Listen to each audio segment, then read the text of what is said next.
Hello student, welcome back. Last time हमने आपसे structural isomerism discuss किया था और 4 टाइप्स जो स्ट्रक्चरल आइसोमेरिज्म होते हैं वो हमने डिस्कस कर लिया था। Now today we will discuss the स्टीरियोमेरिज्म।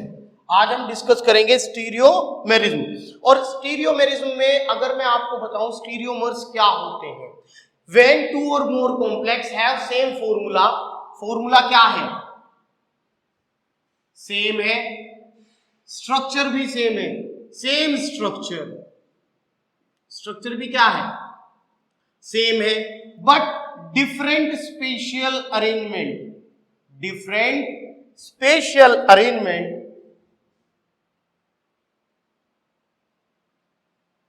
Then they are known as stereoisomers. उन्हें हम क्या बोलते हैं स्टीरियोमर्स बोलते हैं। And this phenomena is called स्टीरियोमेरिज्म।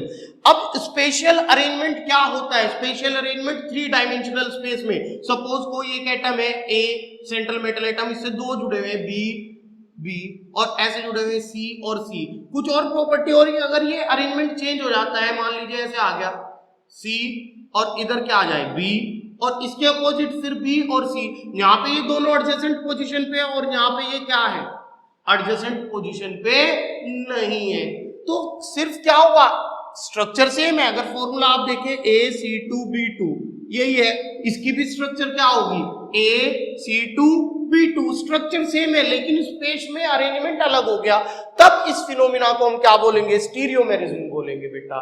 So if two और more complex have same formula but different spatial arrangement, then they are known as stereomers and this phenomena is known as stereomerism। ये 2 type का होता है हमारे पास।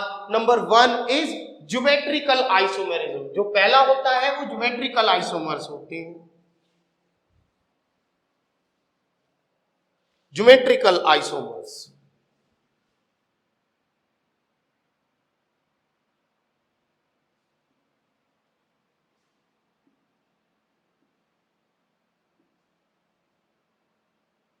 if 2 or more complex have same formula but different geometry, लेकिन geometry क्या है? Different है। Different geometry means different arrangement of ligand around the central metal atom in the 3 dimensional space, then they are called as geometrical isomers and this phenomena is known as geometrical isomerism। देखिए अगर मैं आपसे बात करूं, हमारे पास क्या है? Complex है,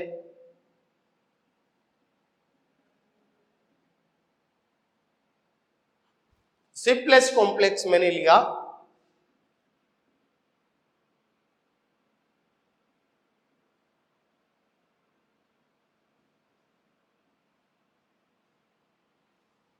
ये स्ट्रक्चर पॉसिबल है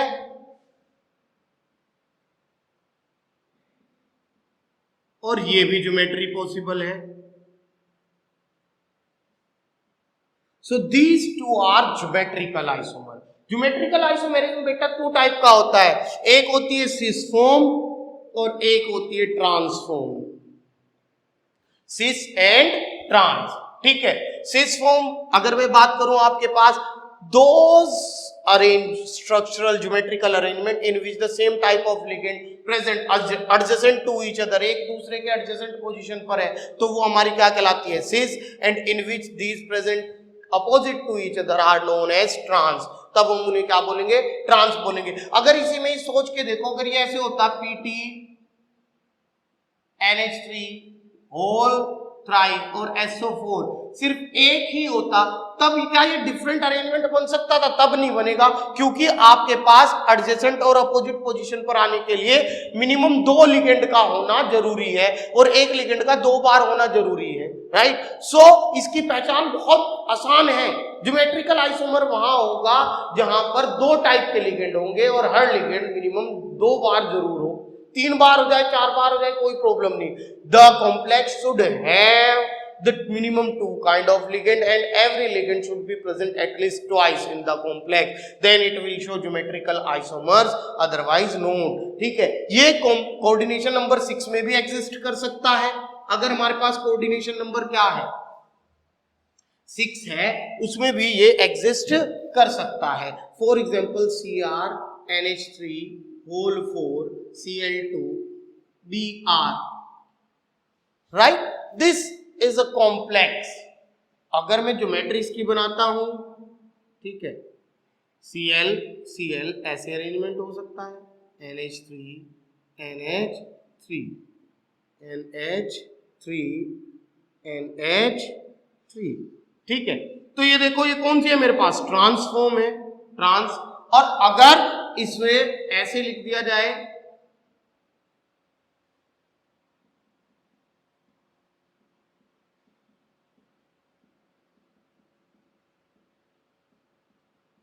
ये कौन सी है, सिस फॉर्म है, राइट बेटा। तो देखिए सेम लिगेंड अपोजिट साइड है, जो दो डिफरेंट है, तो ये क्या हो गया, ट्रांस। और ये जो क्लोरीन है हमारा, क्लियर लिख देते हैं इसे, ये दोनों एडजेसेंट पोजीशन पर है, तो ये हमारा कौन सी है, सिस। तो दो फॉर्म होंगी, ट्रांस एंड सिस, सिस और ट्रांस। तो ये दोनों एक दूसरे के ज्योमेट्रिकल आइसोमर्स हैं। तो ज्योमेट्रिकल आइसोमर्स बनने के लिए बिल्कुल simple condition, the complex should have at least 2 type of ligand, minimum 2 तरह के लिगेंड हो, and every ligand should be present twice in the complex, complex में वो 2 बार प्रेजेंट होना ही चाहिए। और सबसे इंपॉर्टेंट बात इसमें जो आपको याद रखनी है, tetrahedral complexes, tetrahedral complexes do not show geometrical isomerism। Tetrahedral complexes में बेटा ज्योमेट्रिकल आइसोमेरिज्म शो नहीं होता। टेट्राहेड्रल ज्योमेट्री क्या होती है, मान लीजिए ये है कोई भी एटम A, इससे जुड़ा हुआ है यहाँ पे B C D E,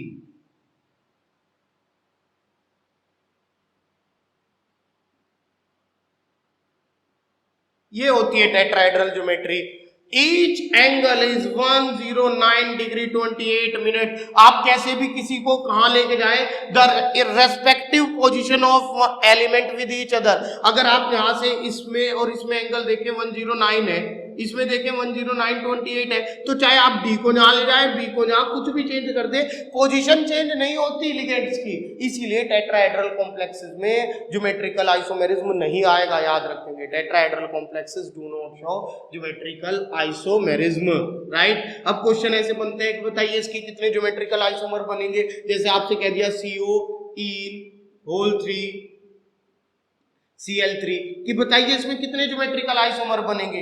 इसमें ज्योमेट्रिकल आइसोमर 0 बनेगा, एक भी नहीं बनेगा। देखो इसमें सिर्फ एक टाइप का लिगेंड है और ज्योमेट्रिकल आइसोमर बनने के लिए मिनिमम 2 टाइप के लिगेंड चाहिए होते हैं, तो इसमें नहीं बनेगा। अगर आपके पास क्या आ गया CO NH3 whole thrice Cl3, इसमें कितने ज्योमेट्रिकल आइसोमर बनेंगे, 2 बनेंगे।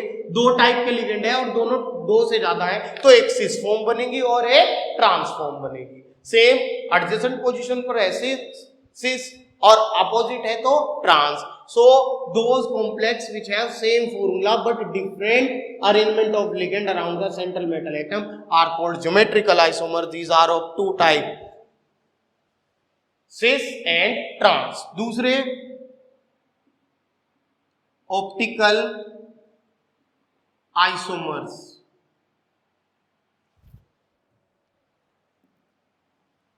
ऑप्टिकल आइसोमर्स,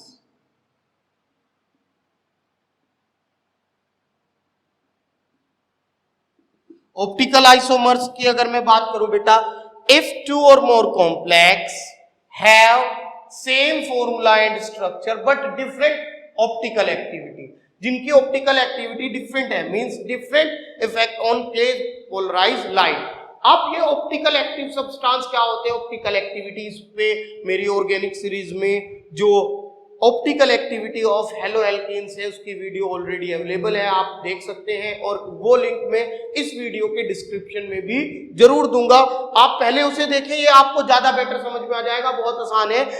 अगर 2 कॉम्प्लेक्स हैं जो प्लेन पोलराइज्ड लाइट को घुमा रहे हैं तो वो क्या कहलाएंगे, ऑप्टिकल आइसोमर्स कहलाएंगे एक दूसरे के। और ऑप्टिकल एक्टिव सब्सटेंस वो होते हैं जो एक दूसरे के non super imposable mirror image होते हैं, ठीक है। इन्हें इनेंटियोमर भी बोलते हैं। जैसे अगर मेरे पास क्या है CO सिस फॉर्म कोई एक आइसोमर है,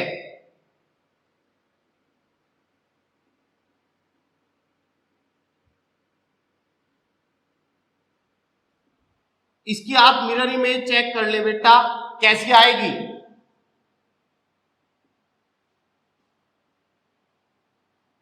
मिरर में लेफ्ट का राइट दिखाई देता है,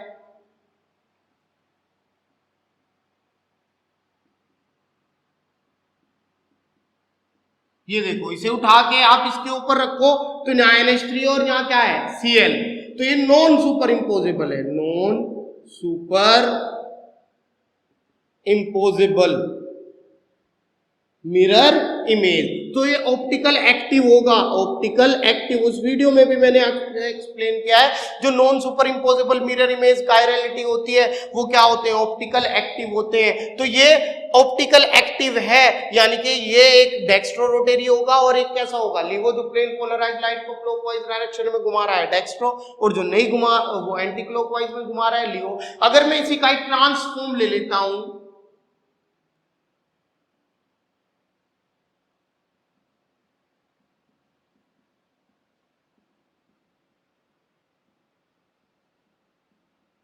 मेरे पास कॉम्प्लेक्स है और इसकी ट्रांसफॉर्म का आप मिरर इमेज देखें,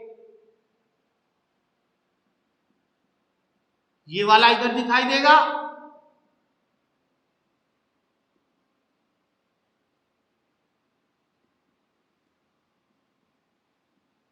ये सुपर इम्पोजेबल है। इसे उठा के देखो, इस पे ऊपर ये ऑप्टिकल एक्टिव नहीं है। तो जनरली सिस फॉर्म जो होती है ज्योमेट्रिकल आइसोमर की, वो ऑप्टिकली एक्टिव होती है, ऑप्टिकल आइसोमेरिज्म शो करती है, और ट्रांसफॉर्म जो होती है वो ऑप्टिकल एक्टिव नहीं होती, ऑप्टिकल आइसोमेरिज्म शो नहीं करती।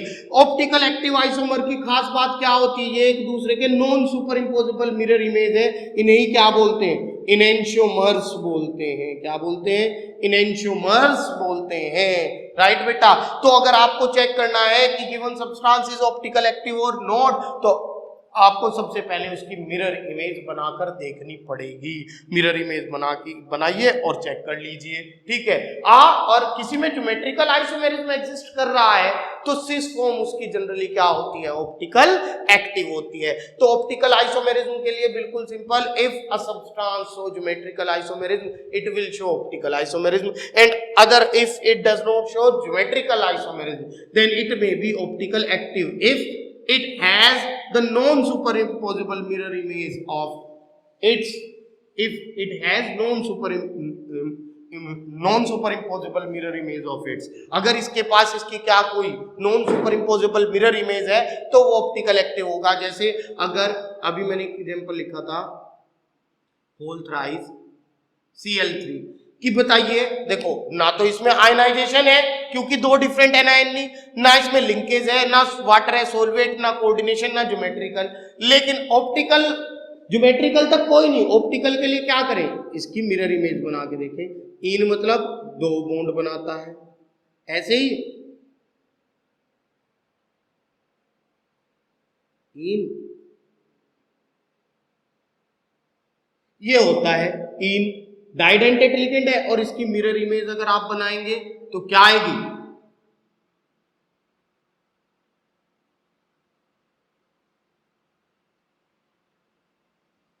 इधर वाला उधर दिखाई देगा, ये इधर दिखाई देगा, ठीक है। अगर आप इसे उठा के इसके ऊपर रखेंगे तो कवर नहीं कर रहा है बेटा, किसी भी तरह से कवर नहीं कर रहा है, मींस ये non super imposable mirror image है। तो ये आपका ऑप्टिकल आइसोमर्स बनाएगा, एक डेक्स्ट्रो होगा और एक लीवो, इसमें सिर्फ एक ही आइसोमेरिज्म होगी, ऑप्टिकल आइसोमेरिज्म। राइट बेटा। तो ये थे हमारे पास टाइप ऑफ आइसोमेरिज्म, हमने ज्योमेट्रिकल आपसे डिस्कस की और ऑप्टिकल आइसोमेरिज्म। ऑप्टिकल आइसोमेरिज्म देखने का तरीका बिल्कुल simple, non super imposable mirror image बनाकर देखेंगे, ठीक है। मिलते हैं नेक्स्ट वीडियो में। इस वीडियो में मैं आपको ऑप्टिकल एक्टिविटी से रिलेटेड ऑर्गेनिक की मेरी जो वीडियो है उसका लिंक डिस्क्रिप्शन में जरूर दूंगा, तो पहले आप वो देखें, इसके बाद ये वीडियो अगर आप देखेंगे तो डेफिनेटली ऑप्टिकल आइसोमेरिज्म आपको क्लियर हो जाएगा। मिलते हैं नेक्स्ट वीडियो।